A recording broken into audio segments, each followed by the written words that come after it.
great to be here in this great premises and this very informal setting where I can actually sit down and give a presentation as opposed to normally standing up on a lectern.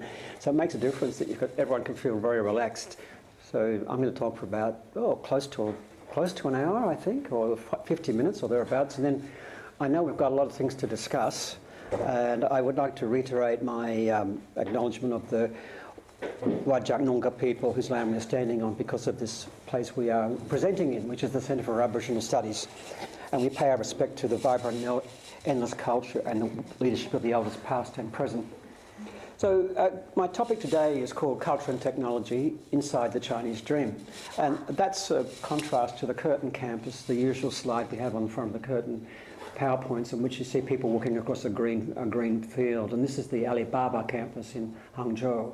And people walk across the Alibaba campus looking at their mobile phones, being very connected. And now my first slide is an old one, an oldie but a goodie. Culture, technology, and China. Now, this slide is three people who were, at one stage a few years ago, were involved in a project where they were approached by the Aeronautic Technology Centre of China, I believe, something like that, the China Aeronautic Technology in Beijing to build a theme park. And so we got together because they approached us when we were in Shanghai. On the right, we've got Marina Gore from Shanghai Theatre Academy. On the left, we've got Paul Owens from the BOP, the consulting company very famous in the UK that was responsible for introducing the creative industries idea into China. And they approached us and said, the government's very interested in technology and science now, and we have to try and marry it up with culture. And we're thinking about the idea of a theme park. Can you help? So they enlisted us, and we put together a proposal which we call Cloud9. And we took Cloud9 to a big meeting in Shanghai about 3 months later, and it was kind of rejected. We had wonderful ideas about using immersive technologies and introducing science fiction into the whole thing, and having all kinds of affordances, I guess. But somebody else got the project, and that's the way it goes. Now, I want to ask the question: what comes to mind when we put the three words together: culture, technology, and China? And depending upon where we live today, the associations would be different. In Australia, the average person in the street might think of something like Chinese massage, or made in China, or Tai Chi, or knockoffs, or cheap electronic goods, green tea. It's all good. But unless they were Chinese nationals, whereupon they might tell you about the affordances of something like this, WeChat or Alipay. Now, affordances is something that I'll talk a little bit about later, but our contemporary understanding of affordances, for instance, the digital capabilities of our mobile phones, illustrates how technology affords us opportunities to be more adaptive and arguably more creative, and this applies to China. Other responses to the word association question, culture, technology, China, most typically academic, would refer to the control of the media by the authoritarian state, something that is anathema to the ideals of a liberal free West. Many people from democratic Taiwan or not so democratic now Hong Kong might be inclined to support these judgments. And there is another view known as Orientalism, a tendency to equate China with the exotic, backward and uncivilized, non-technological in fact. I say I'm not going to emphasise that view, but we all know about that view of Orientalism. This backward-looking view stands in contrast to Chinese nationalists like Zhang Weiwei, or even the British Marxist scholar Martin Jakes, who believe that while China is a civilizational state, it's now embracing an alternative modernity and offers a superior model of governance to liberal democracy. Zhang Weiwei wrote a book, this is the book I have, a couple of years ago, and refers to Western democracy as akin to a reality show. And he and others promote the China model. I think that reality show description fits pretty well at the moment. Now, if you live in Africa or parts of Central Asia, you might have a different view. You might likely be seeing a fair bit of Chinese communications technology as well as a lot of Chinese infrastructure. You might even be predisposed to buying Chinese cultural products on Taobao, drinking Chinese tea or learning to read Chinese characters. Some governments in Africa, Southeast and Central Asia are impressed by the Chinese model of governance. Chinese technological development, and its proposed model of internet sovereignty. Essentially, the point is that most of us don't have a consistent or even a good handle on developments in China today or Chinese history. The modern developments that are founded on technological innovation have a history that's worth recalling, however. If you lived in the 9th century in Central Asia, the territory known as Cathay by Muslim historians was associated with a sophisticated written culture and advanced understanding of the natural world, as were the adjacent territories of the famed Silk Road that connected China to the very developed Islamic, Buddhist and Christian world. However, this was the time of the Dark Ages in Western Europe, but along the Silk Road it was very different. Incidentally, the same Silk Road territory is being reconnected with Chinese technology investment via the One Belt, One Road project, ensuring that cultural goods will add to the gains of trade. Now, the One Belt, One Road looks a bit like this. It's also called the Belt Road Initiative, and we'll maybe talk about that a little bit later, what it means. It's really China going out and extending its influence into territories that it once used these territories. It was once part of this territory. So it's more or less re-establishing its own influence. Now, people from the along the Silk Road territories came to China from the Tang Dynasty onwards. In the 14th century, Marco Polo, the great Venetian traveller, arrived in China. And Polo must have gazed upon the sites of Linan, which is now Hangzhou, then the capital of the Southern Song Dynasty, and wondered how people could construct a place of such infinite splendour. He described Linan as the most beautiful and magnificent city in the world. In his travels, Polo wrote of the communication system by which important messages were rapidly dispatched and of merchants who transported goods up and down the Yangtze River. Today, the area that Marco Polo saw is spectacular in a different way. Electronic networks delivering instant messaging have replaced the canals that slowly carried trade and traders. Hangzhou is a vibrant, connected industrial centre, the capital of Zhejiang province, often called the engine of China's economic miracle, the so-called small dog economy. And in Hangzhou, you see things like this. It's a very, very connected place, embracing the sharing economy. Now, it's worth recalling the 4 great inventions of China, which are, I guess, oops, where's my slide? There we go. There's the Hangzhou brain city, the city brain, very connected idea in Hangzhou. Now, the 4 great inventions of China, gunpowder, compass, paper and printing, are quite well known. Now, patriotic Chinese people, or other people, talk about the 4 new Chinese inventions, the 4 great new Chinese inventions. I guess we're wondering what the 4 new great Chinese inventions are. Well, on-demand bicycles, as we've just seen, online shopping, very fast trains, and Alipay. And I hear you say, oh, that's not new inventions, they're just existing inventions that are, but patriotic Chinese are inclined to say they're the 4 great new Chinese inventions. Now, Alipay is a convenient payment system accepted in most shops and restaurants, which was developed by Alibaba, which is based in Hangzhou. Now, the pride that people have in technology is palpable, yet at the same time, these technologies have become embedded in practices of everyday life. WeChat, for example, is a cultural technology by definition. The content is information, but in many cases, more often ideas and stories that people can relate to. Now, the Chinese dream. This is what I'm going to talk about, the Chinese dream. What is the Chinese dream? Now, if you search Amazon for the Chinese dream, which I thought I might do as a way of seeing what's out there, not a lot, you might find something like this. The Dream of the Red Chamber, Hong Lo Meng. Very famous story. Every Chinese person and many other people know about it. It's a story about the fate of an aristocratic family with links to the emperor. One of the household was a concubine. It's a literary classic, and it has spawned multiple retellings, TV dramas, etc., movies, very popular. Another story is the story of the Taoist philosopher Zhuangzi. Zhuangzi, one day, Zhuangzi, I dreamed I was a butterfly flying in the sky, then I awoke. Now I wonder, am I a man who dreamt of being a butterfly, or am I a butterfly dreaming that I'm a man? This is a very well known, if you look for the Chinese dream, you might find it Zhuangzi's dream. Very interesting sort of philosophy.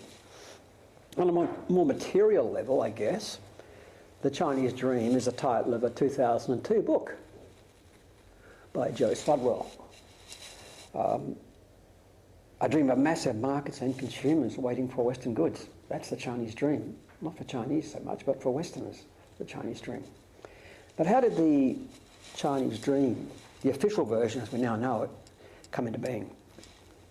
One story that seems credible is that Xi Jinping, the leader of China, was alerted to an article written by Thomas Friedman in the New York Times on October 2012, a week before China's 18th National Congress was due to kick off in Beijing. Friedman suggested that if the American dream of a big car, a big house, and Big Macs for all was transferred to China, we would need a new planet. The final words in the article, advice to Xi Jinping from Thomas Friedman, were, the only way to square all that is with a new Chinese dream that marries people's expectations of prosperity with a more sustainable China. Does Xi know that? And if he does, can he move fast enough so much as writing on the answers to these questions? So maybe it's Thomas Friedman, the well-known journalist who was responsible for the Chinese dream. But I'm sure that he had his think tank already working on ideas like this.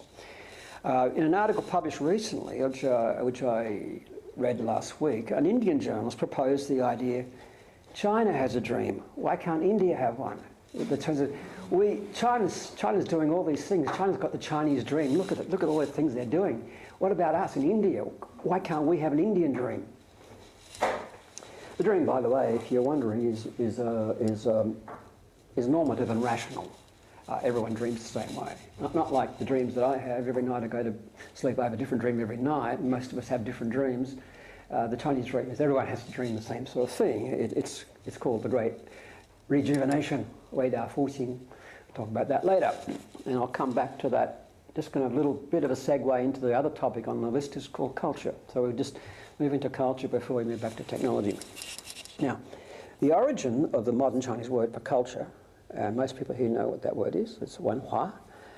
Dates to about 800 BC in the Book of Changes, or the Book of Change, sometimes called. In its classical form, the morpheme wen referred to lines or markings as a measure of learning and refinement when provided standard to emulate. So there we go. Oh, there's the Chinese dream. There we are. It's a dream of the people. We must realise it. Yep, it's the people's dream. It's not the individual dream, but... so there's the culture, the Wenhua. So the first morpheme is about the lines. The knowledge of rites and rituals became essential to social management, and the literati class acted as the conduit for regulating and maintaining traditional values. The second character is Hua. Morpheme has the associated meaning of transformation, change, and nature. From the etymology of that word, Wenhua, the tension between continuity and change. A Chinese sinologist, well-known Chad Hansen, says, literature is the flowchart of a civilization. The Confucian social project is about programming and embellishing people with literature. Wenhua was also translated as civilized. So if you know the content of specified literature in China, specified literature, you had culture. You're Wenhua. You had the culture. You were a person. There was a period in China called the 100 Schools of Thought, about 2,000 odd years ago. But what was common to all schools was the concept of the Dao, the second one, the way. Broadly understood as the way or the path. Another much used term was Zhi, referring to the acquisition of knowledge. And you put them both together, you get Zhi Dao, I know the way, you know the way. The two words combined constitute Zhi Dao, to know, literally know the way. The key questions were, whose way, whose Dao, or who knows?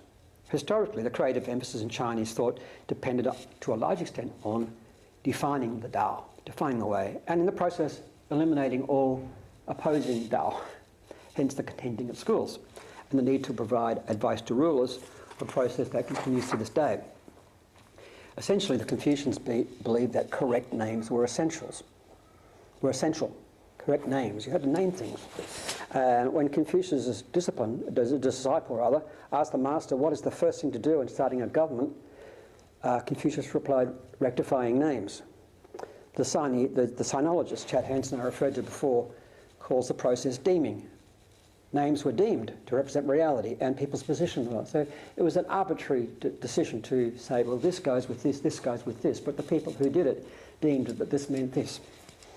The Taoists, on the other hand, argued that language was always inadequate to represent reality or to describe the Tao. If this was about deeming, then whose authority did the deemers have? That is, who deems? In traditional society, there were 4 categories of people who had power: the gentleman, junzi, the farmer, the artisan, and the merchant, and they lived in different surroundings.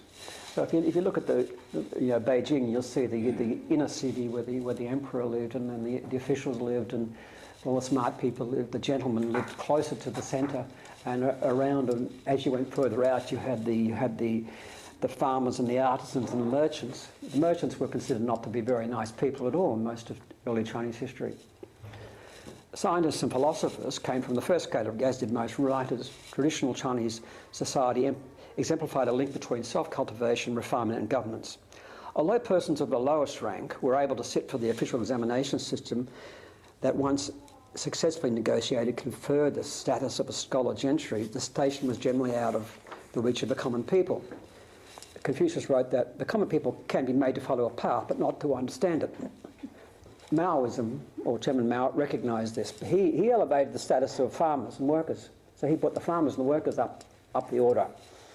And he delisted scholars, particularly the scholars he didn't like. They went down the order, especially during the Cultural Revolution, as we know. Xi Jinping, very interesting. He has now elevated another category to the top list. And what's that category? Do we know? Sorry? Yes, but I'm going somewhere else with this argument. He's elevated the geeks. The geeks have gone to the top of the list. So if you're a nerd or a geek, don't worry about it. In the current regime, you're well appreciated. In addition to the 4 categories of the past, there are probably 6 main approaches to thinking about the relationship between culture and technology and China. First, Confucianism, Neo-Confucianism. Technology should not be trusted. The sages gave us everything. We have to get back to the garden, understand hierarchy and roles. That's old Confucianism. Modern Confucianism is more accepting of technology, of course. Legalism, a school supported by the first emperor that advocated standardization and elimination of dissenting views. And that's still very influential in the Communist Party. Taoism, a view that says government should stay out of people's lives. The natural order of things should be observed. The term that's used is wu wei, later translated, interestingly, by the French directly into the English language as laissez-faire. The word laissez-faire came from wu wei. Does this therefore mean that neoliberal capitalists are Taoists? Interesting thought. Buddhism, very influential in the dynastical period, and it came into a marriage with Neo-Confucianism. It offers a future, a reincarnation beyond the material life. Then you have another one, 2 more. Marxism, socialism was adapted into China thanks in part to the interest in Darwinism, the view that society develops and transforms. Marxism is amenable to technology, progress is the goal. Culture is scientific and has a mass quality. So Chairman Mao said, scientific mass culture. That's what we do. Then we have the last one, and James has already sort of hinted at this, capitalism. Obviously China has always been capitalist, but it's only recently developed its own style of capitalism. Capitalism is by nature, I guess, individualistic. So the varieties of capitalism that we see in China differ. Now, just before we go back to the main topic of the day, which is technology, a note on creativity. Okay, the ancients who I've been referring to, the ancients are the people who lived 2,000 years ago and who wrote the guidebook, believe that a co-creative process exists in the world around us, the world that we inhabit. We are not separate individuals, nor do we have a specific identity. So they said we are more than individualized actors. For instance, I might be a son, a brother, a professor, a human being, or a cosmic entity. And it's our relationships to each other that's important. We each have a unique individuality, but we have an unbroken continuity with our significant others. And perhaps in the age of the internet of friending, less significant others. Now, I'll just talk about a little bit in passing is this idea, at the end of the 19th century, entering into the 20th century, when China was sort of going through its restoration period, I guess. This idea, Western learning as practical application, Chinese learning as essence. All Chinese people know this phrase. It was very, very familiar, still is very familiar. The idea was that technology was something that was just practical. You used technology, but Chinese culture was the essence. It was much superior, in other words. But they had to have the technology because the technology was actually doing harmful things to China. The gunboats had come in and they'd broken open China with the technology. So they had to have the technology, but the bottom line is the Chinese believed that they had something much superior, which was culture. And again, in the Great Leap Forward, around about 1959 to 1961, they thought about the idea of technology in a different way. They got ordinary people to try and make things, and it was a complete disaster. The idea was to catch up with the West and to expand their technology in a kind of a very grassroots way. So since that period, as we enter into the modern period, after Deng Xiaoping sort of opened up China, and then he was followed by another guy called Jiang Zemin, and then Hu Jintao, and now we have Xi Dada, the current leader, as he's often called. Very charismatic leader, a bit like Chairman Mao. But we've had things like the 863 plan, we've had the Torch program, we had the National Informatization Blueprint in 2006, the idea of the convergence of technological innovation and cultural creativity, another idea called Internet Plus, and now we've got this idea of Made in China 2025. These are government ideas that have been rolled out to try and bring China closer to that technological frontier, to establish itself as what's called an innovative nation. So I think that put this in the global perspective, never has the need to innovate been so pressing. In a time of volatile markets, natural disasters, falling commodity prices, rising national debt and decreasing returns on manufacturing, innovation is the mantra of national and regional rejuvenation. The pace of technological change is accelerating, leaving many nations behind, leading to speculation about the industries of the future. As Ross says in the name of a book, what are the industries of the future? For instance, Americans must innovate because the Chinese are coming to take their jobs. Britain must innovate because European talent is leaving its shores. Australia must launch an ideas boom to reduce reliance on its resources economy, the so-called lucky country. We know that one. That's our story. China must have more innovation because its export-based economy is floundering and its population. So technological innovation, we hear, will help resolve global problems from climate change to cancer. Crowdsourcing, crowdfunding, the sharing economy, blockchain technology, self-organising networks will break the dominance for governments and multinational corporations. Kids will learn how to code in kindergarten. Paper currency will be a museum exhibit. This is the utopian view, perhaps. Such a view has been critiqued many times by, for instance, Yevgeny Morozov, author of The Net Delusion, which he calls people, some of the people that we think are good, he calls them solutionists. These people like Jack Ma and people like Elon Musk are always finding solutions for things. That's their job. He's more a little bit cynical about it. This book here called Technology and Cultural Values, I picked up this book thinking this was going to give me a lot of insights into my talk. But once you add the word values to culture and technology, you kind of get a very sort of pessimistic view. Well, I mean, mostly people are writing up philosophers, and they tend to be sort of, we've lost our way. Technology is not good. So there's not many, if any, chapters in there that actually say good things about technology. But for China, technology offers two things: better services for a large population, better services. We all know this. And two, and this is quite important, the status of actually being an innovative nation. Then there is the cloud. The cloud's a distributed system of computer resources, millions of servers, hard drives, routers, fibre optic cables and networks that connect masses of people while tracing their online lives.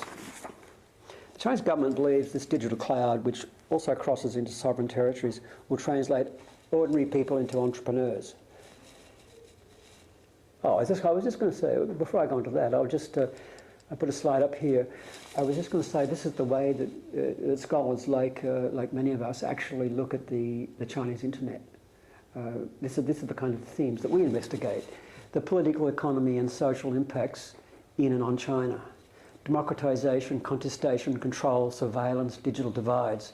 There is some work on regulatory issues, IP and consumer rights. This is we did a survey of scholarship for a period of a couple of years. We looked at all the articles published, and we broke it down into that. This is myself and Chen, who was here. The scholarship on China, on the Chinese internet, looks a little bit different. The scholarship breaks down into 4 groups there, which is, one is the BAT, Internet Plus, the mobile internet, internet thinking, big data. The second big group, and probably becoming even bigger, is the internet finance ecosystem, internet finance and third-party payments. I've just got a book called Internet Finance in China, which is great. Then there's papers on massive online open courses, massive open online courses, and social media. And the fourth category is general discussion of the internet, the internet economy, and the Internet of Things.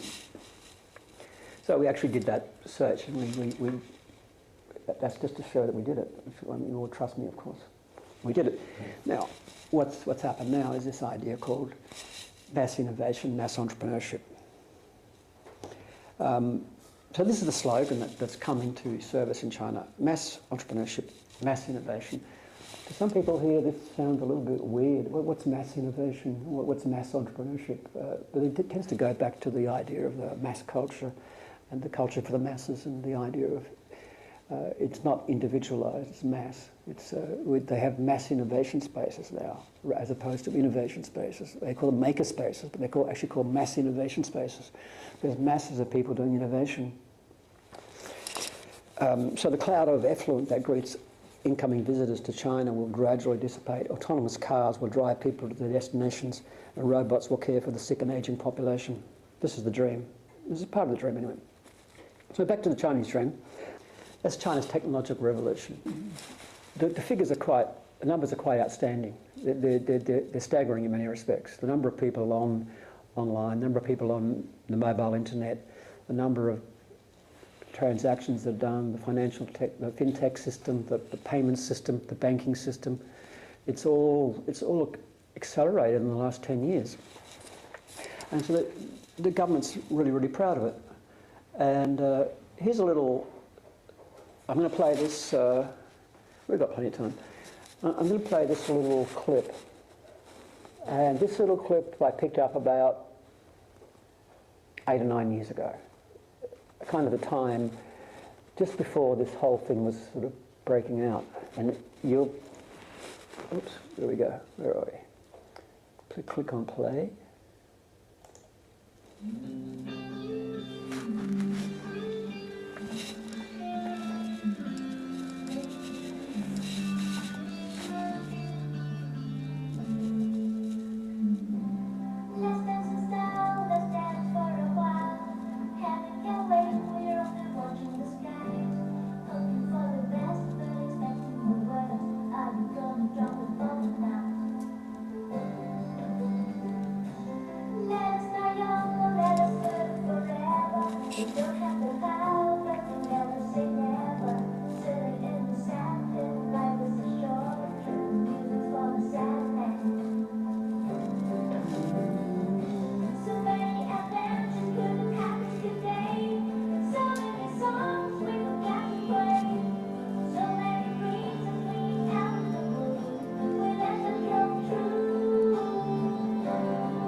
So what's this? This is not government propaganda, although it could be. It could be now. If the government was doing it now, that would be a piece of government propaganda. The next one I'll show you is a piece of government propaganda.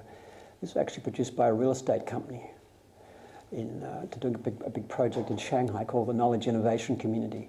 So it latched onto these ideas about, let's connect this idea about the left bank in Paris with the Silicon Valley and everyone doing interesting things, and let's get this idea of youth, young people, tapped right into that sort of zeitgeist, I guess. The one that I'm going to show you next is pretty much how the government's picked up on this idea, and some of you will no doubt have seen this if we connect up. Yeah, do we got to log in? No.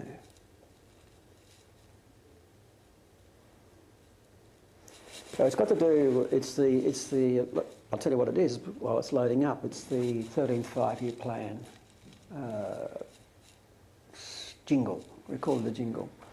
The one that was produced by the government and went globally. Went very, very popular worldwide for various reasons. And there we go. China.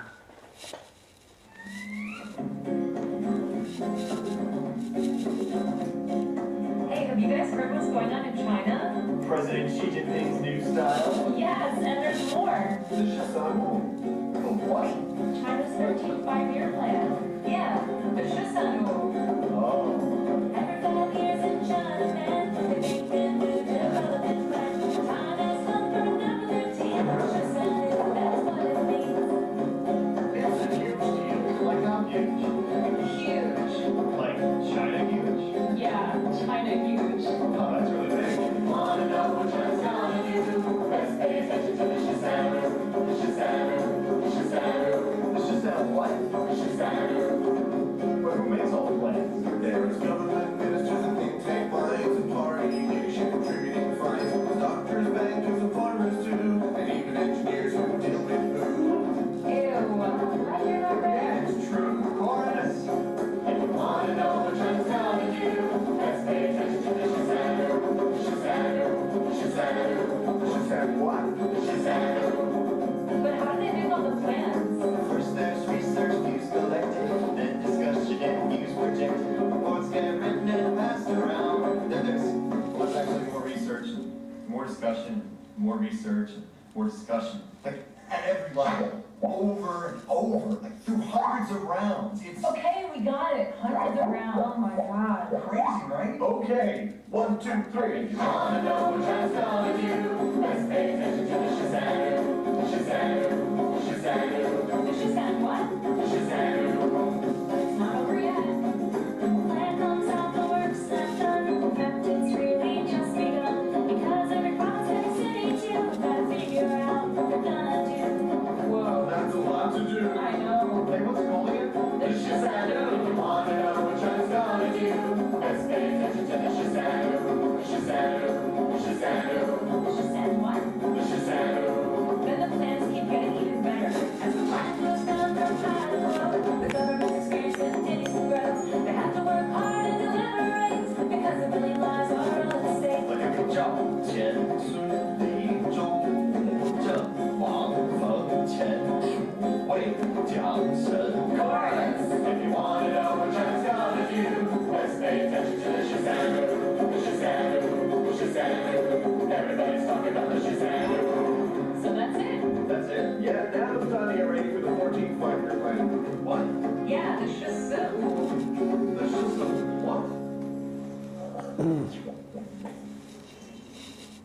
Do you want to watch it again?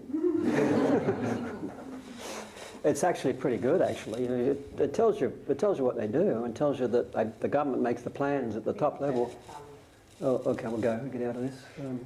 Where are we? Hey guys.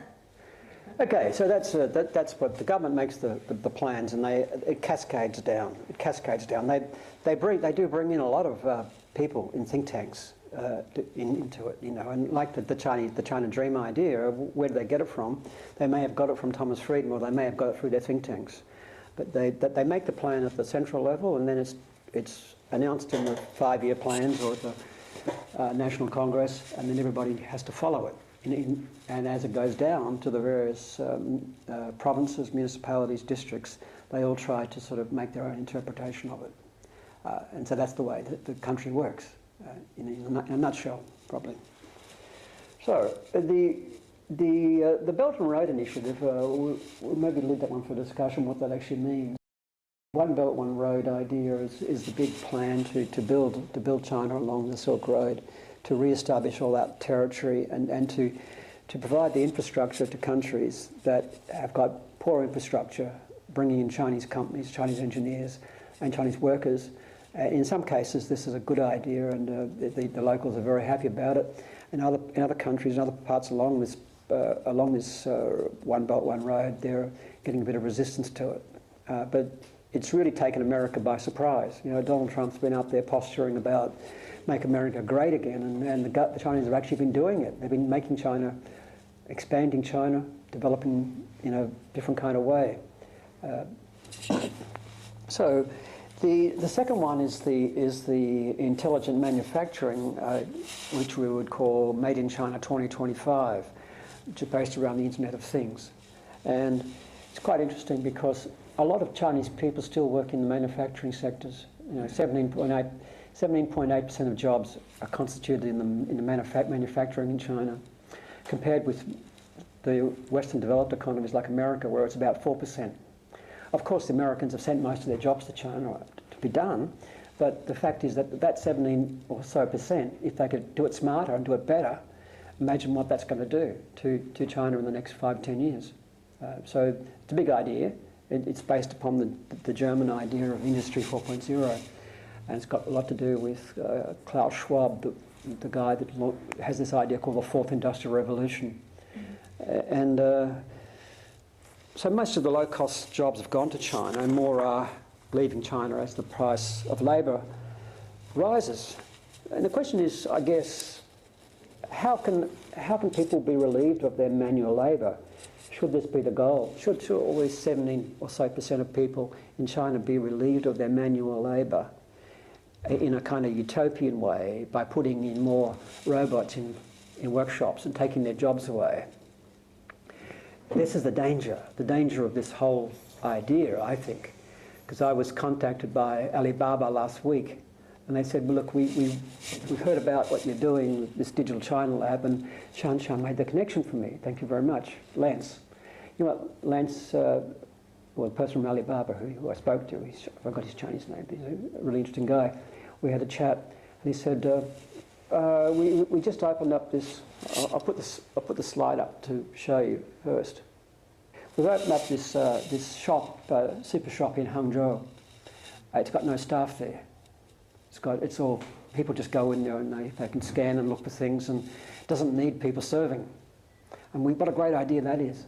They said, well, we've been getting a little bit of negative feedback about that one in China, everywhere else. People are worried that we're all going to turn into a kind of society run by robots, and so they need a bit more positive publicity about the good things that technology is doing. So let's go back to where we were. So the Great Rejuvenation, this is the idea I referred to before. The Chinese dream is about the Great Rejuvenation.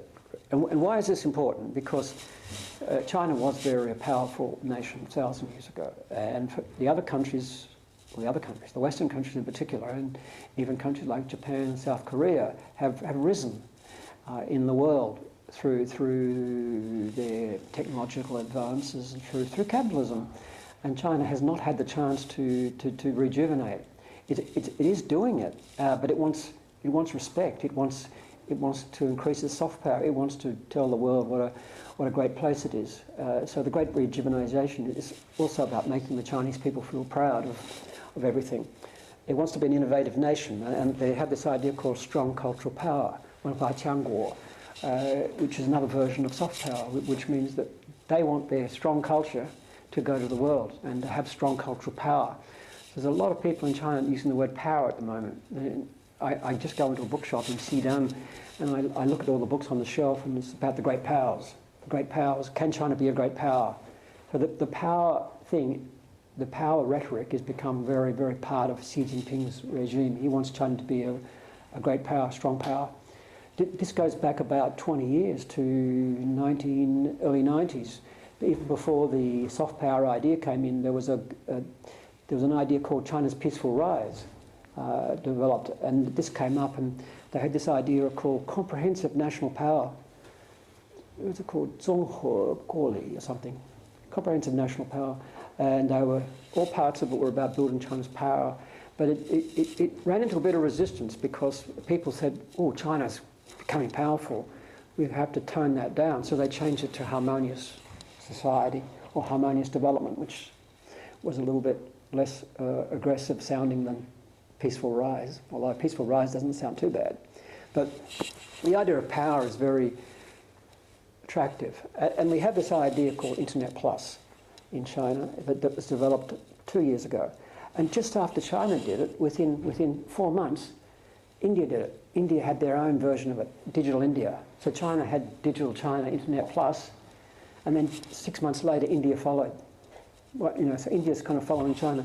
But this is what it is. It's to integrate mobile internet, cloud computing, big data, and Internet of Things with modern manufacturing, to encourage the healthy development of e-commerce, industrial networks, and internet banking. So it's already happening very fast. And the part that I've highlighted is to get internet-based companies to increase their presence in the international market. So to get Chinese internet-based companies to go out, the idea of going out.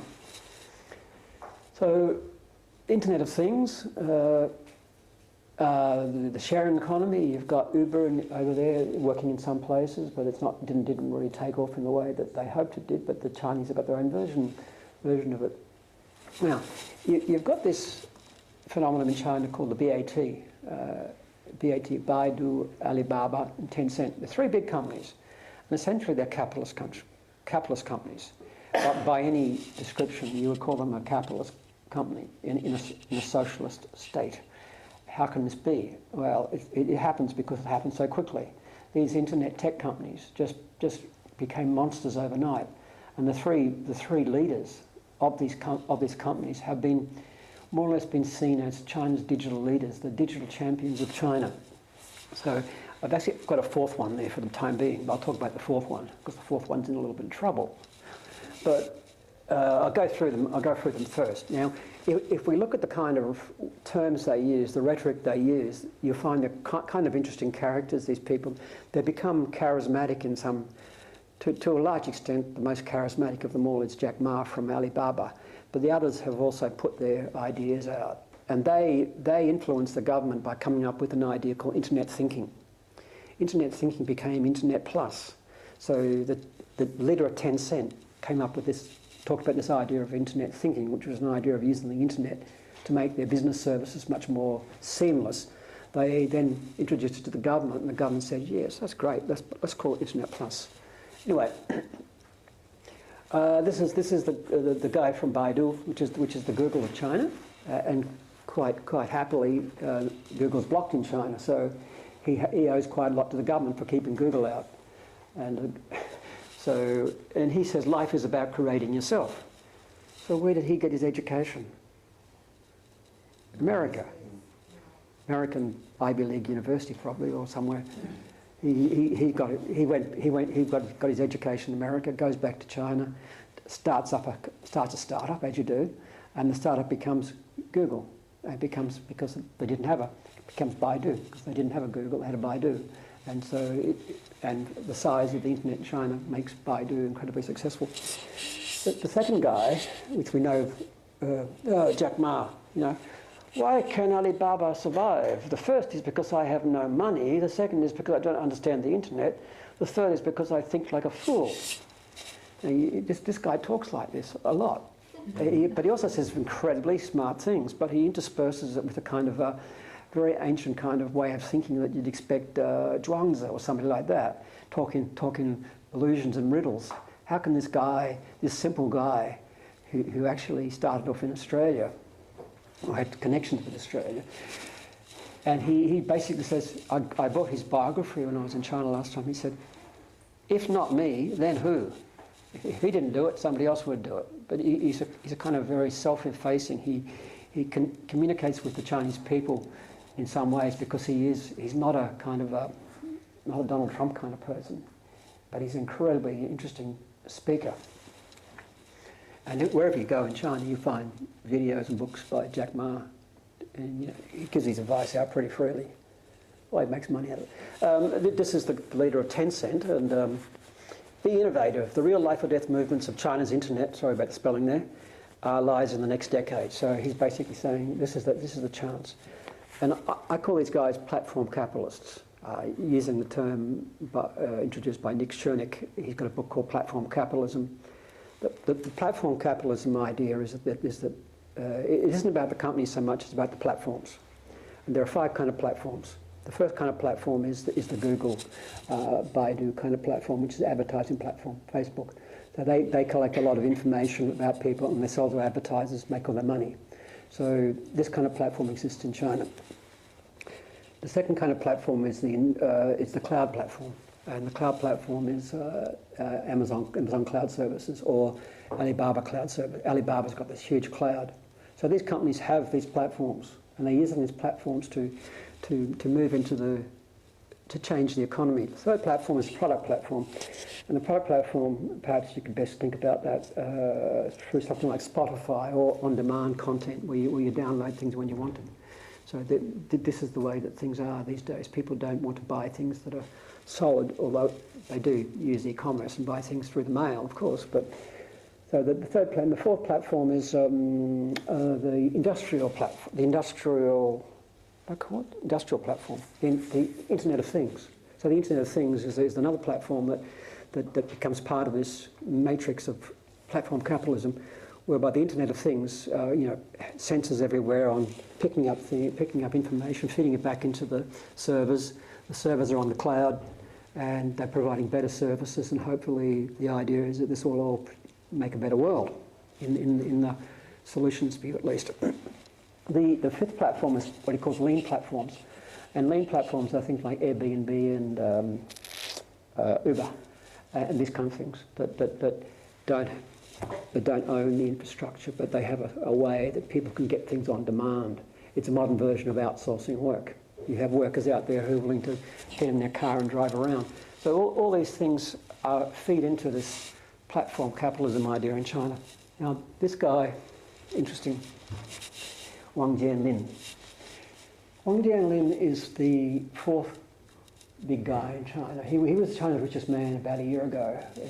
It's between Jack Ma and him, who's China's richest man. He's in trouble now.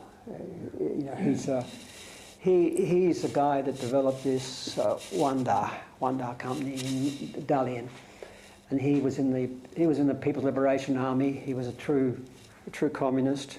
Then he became a capitalist, and he got involved in real estate.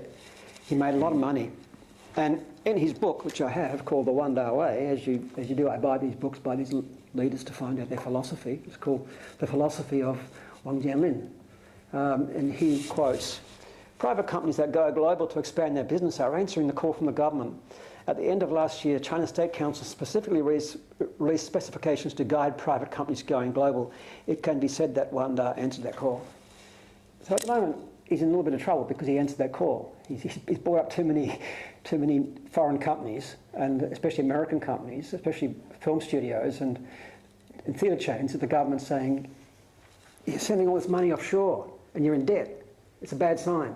You've got to sell these things." So he's currently divesting himself a lot of his theme parks and things like that. So, but he was about to move into the digital realm. He was about to become the BATW. He was talking up, I'm going to be up there with the other 3 guys are internet guys, specifically, where he's an old-fashioned sort of real estate come theme park come movie mogul.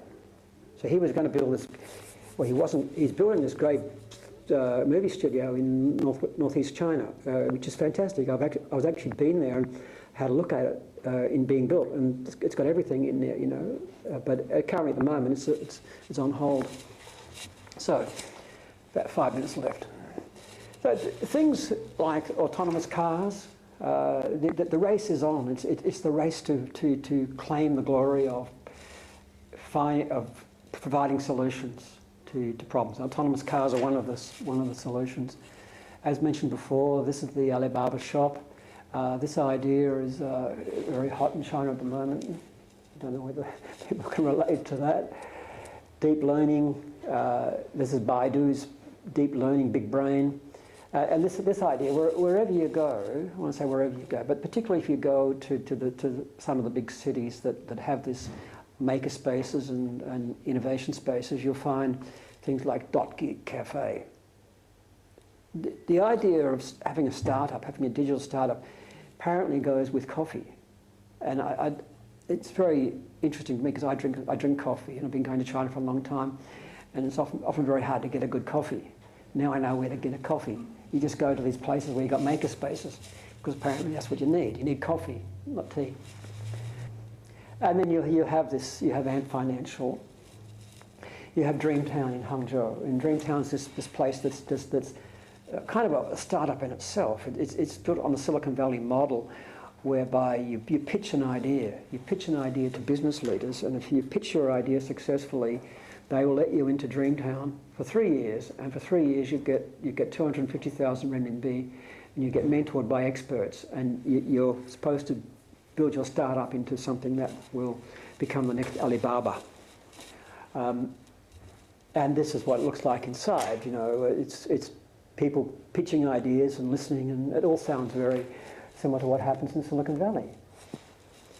And they've got the Cloud Town, and Alibaba's, you know, the cloud. So once you graduate from Dreamtown, you can go to Cloud Town, and then go to Sensor Valley, and then there's a SciTech. You know, Hangzhou has become this monster. I mean, the people from Hangzhou here, you're not from Hangzhou, are you? You're from Hangzhou? Yeah. You should be very happy because Hangzhou is rising. You might get a job when you go back. And the other one I just mentioned in passing is Shenzhen and Tencent. You know, Shenzhen 20 years ago was nothing. 20 years ago? 25 years ago, 20 years ago. And, you know, Deng Xiaoping opened it up when we went there in 1991. And this is what it looks like now. You know, Chai Hall, Makerspace, the whole thing is just fabulous, interesting place. A lot of people go to Shenzhen, come from everywhere, because it's a place where you can be entrepreneurial. And the Huaqiangbei place, which is a place where you can get a gongban. Gongban is a board that you can do all your making on. Your making to become if you tinker around with things as people do. Electronics market, but it's part of the sharing economy. So this is what the dream appears to be now. And it's important. What I want to leave you with is whose dream is it? Whose dream is it? In the Chinese Revolution, who were the dreamers?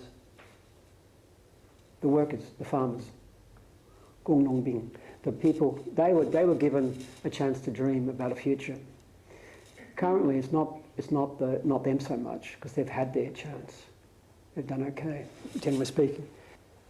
These guys, it's these guys.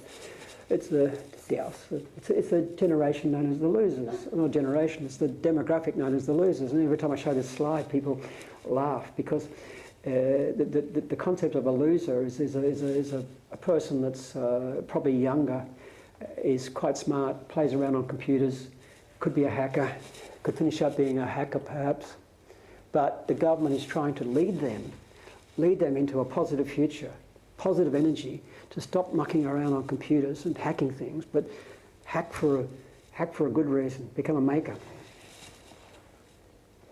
So, finally, what is happening? This is part of our research project. The internet is transforming China. We know that. So we're interested in what's happening in China, but also happening when it's going out.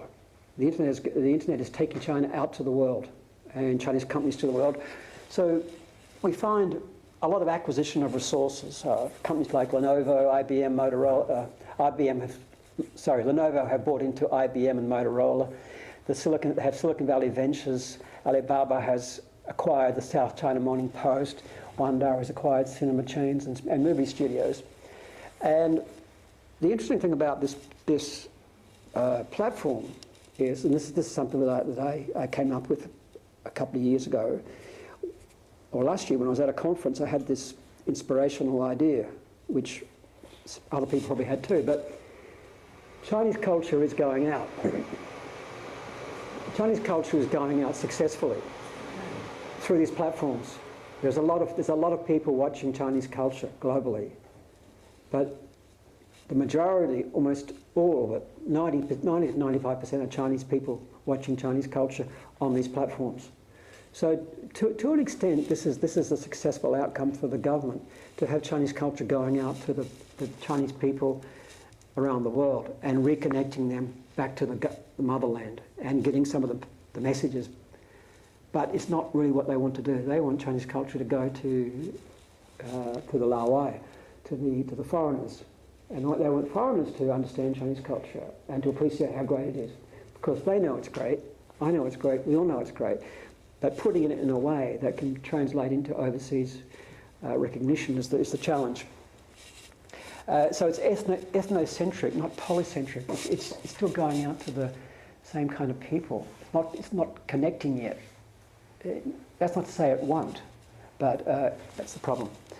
But as people use these platforms, it provides companies with knowledge and data surveillance. And this is the dark side. This is the very dark side of what's happening. And this would require a separate presentation.